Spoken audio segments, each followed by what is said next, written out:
অনেক দিন বাদে তোমাদের সঙ্গে মিনি ব্লগ শেয়ার করতে চলেছি। তো চলো শুরু করা যাক। তো কাল ছিল বুধবার দিন চলে গেছিলাম টিটাগড় মার্কেটে।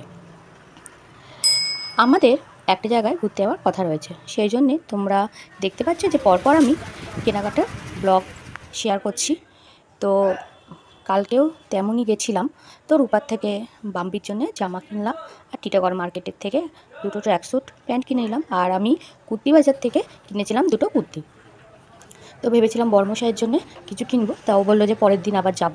তো একবারে তো সবার কেনাকাটা সম্ভব নয়, তো ওই জন্য এক এক করে কেনাকাটি করছি। আমার প্রায় মোটামুটি কমপ্লিট, টুকগুলো কমপ্লিট, বাম্বিরও কমপ্লিট, আর শুধু বাকি আছে বর্মশাই। আর কুর্তিগুলো না বেশ ভালো লেগেছে, তো বাড়িতে এসে মাকে দেখালাম, মারও ভালো লেগেছে। তো তোমরা এরকম আরও ব্লগ দেখতে গেলে অবশ্যই আমার চ্যানেলটাকে ফলো করো।